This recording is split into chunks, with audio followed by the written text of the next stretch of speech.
You got to realize what goes on when someone loses their job.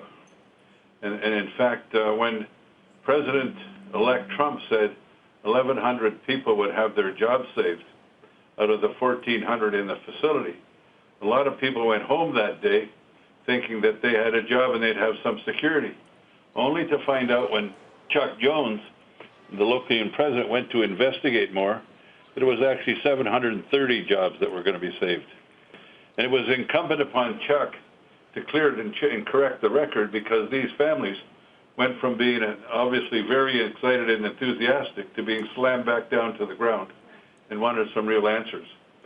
So in that regard, I consider that what Chuck did as a qualified and experienced local union leader is the right thing. When the president says that they should have done their job, the reality is this.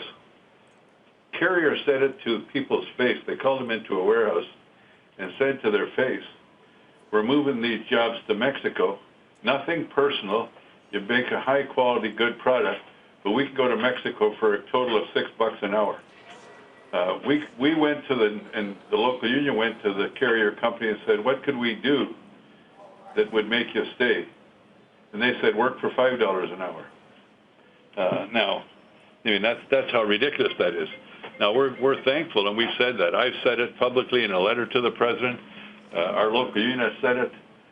We're pleased that the president intervened, and through whatever means he used, saved some of the jobs. So what are you hearing now at this point from the workers?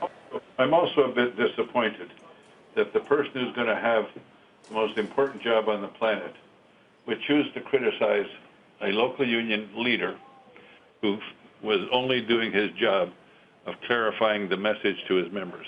Sorry, go ahead. Yeah, that certainly is an approach that we have intended to see from presidents and president-elects in the past. But what, if anything, at this stage are you hearing from the workers on the ground in terms of their feelings, whether they've changed toward the president-elect, toward this effort that he made with Carrier, and how it has played out on Twitter and beyond since? Well, look, I think that apparently on Twitter, I'm like Chuck Jones. I got a flip phone.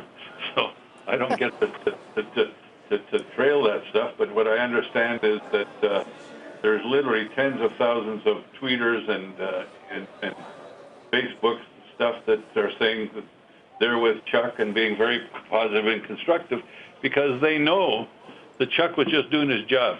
Now let me come back to something that the president said that I want to work with him and support. He said he wanted to get rid of the trade deals. Our union has been fighting these rotten trade deals for more than 35 years.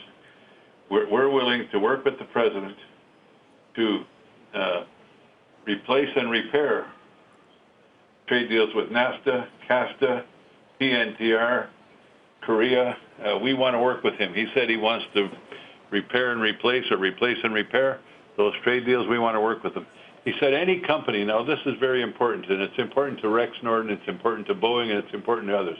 Any company that wants to take jobs out of America to another country to exploit the low-wage environment and then export those jobs back to America, he wants to slap a 35% duty on them. I think that that's something that he ought to do. We're prepared to work with him on that. But let me make one other point that your Squawk Box folk might relate to. One of the reasons that so many publicly traded companies like to go offshore is it drives up the price of their stock. And when their stock's going up, the CEOs get to have a bigger bonus. And you'll find way too often, and there's records now, that somewhere about 80% of all profits in the last 5 years have been in stock buybacks. I think we have to go back to the issue, and that will certainly cut back on rotten trade deals, trade arrangements. We have to go back to the laws that was prior to 1982 and make the purchase of stock buybacks illegal again. Hey there, thanks for checking out CNBC on YouTube. Be sure to subscribe to stay up to date on all of the day's biggest stories. You can also click on any of the videos around me to watch the latest from CNBC. Thanks for watching.